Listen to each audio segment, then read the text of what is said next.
Now see here, current in a circuit falls from 5 ampere to 0 ampere in 0.1 second.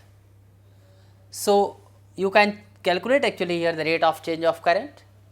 If an average EMF of 200 volt is induced, so now induced EMF is 200 volt, give an estimate of the self inductance of the circuit. So, you know, induced EMF in the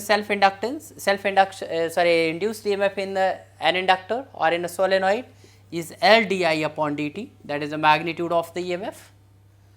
So, this is given to you 200 L, di is given to you, that is 5 minus 0 divided by 0.1.